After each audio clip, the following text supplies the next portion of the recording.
tout. Pour éviter les problèmes et pour se protéger contre les abus entre les parties. Le problème est que si vous mariez avec cette mentalité, alors, vous supposez que votre conjoint est quelqu'un dont vous devez prendre soin ou protéger.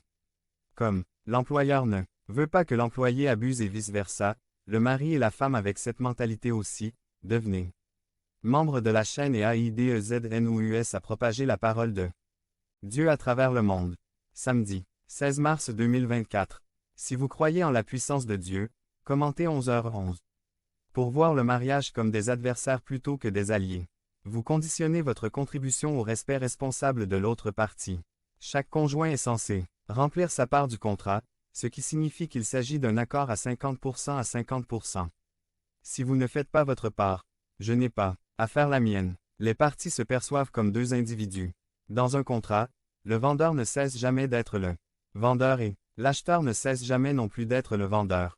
Ainsi, les mariages qui adoptent la mentalité d'un contrat ne se considèrent pas comme une unité organique, mais mettent plutôt l'accent sur leur individualité. Ils parlent de toi et moi, au lieu de nous. Bien que la figure juridique du mariage dans notre société soit celle d'un contrat, nous devons faire attention à ne pas tomber dans cette mentalité ni à en mettre en pratique les implications. Au lieu de cela, ceux qui ont une relation avec Christ, ceux qui croient en Jésus, doivent avoir et mettre en pratique une vision biblique du mariage. Alors, à quoi ressemble le mariage selon la Bible? Du point de vue biblique, le mariage est bien plus qu'un contrat. Le mariage est une alliance. Pour mieux comprendre cela, revenons à Genèse 2. Ce passage nous montre quelles sont l'origine et les caractéristiques du mariage.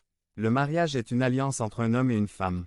De nos jours, il est très important de souligner cela. Pour qu'il s'agisse d'un mariage véritablement biblique, il doit être conclu entre un homme et une femme. Tout autre arrangement peut être appelé de bien des manières, mais il ne s'agit pas d'un mariage selon la Bible, avec ses devoirs et ses droits correspondants.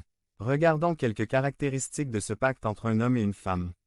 Genèse 2 des versets 15 à 22 nous raconte comment Dieu a formé l'homme et l'a mis au travail dans le jardin d'Éden. Dans le jardin, Dieu a également confié à l'homme la tâche de nommer tous les animaux. Le verset 2, 20 nous dit « Et Adam donna des noms à chaque animal, aux oiseaux du ciel et à tout le bétail. Des champs. Mais pour Adam, aucune aide comparable n'a été trouvée pour lui. En accomplissant cette tâche, l'homme a fait une découverte importante. Aucune aide qui lui convenait n'a été trouvée. C'est pourquoi Dieu a fait une déclaration spéciale. Et le Seigneur Dieu dit, « Il n'est pas bon que l'homme soit seul. Je lui ferai une aide à sa hauteur. » V18. Il faut comprendre, à partir du contexte, que l'homme n'était pas seul au sens émotionnel du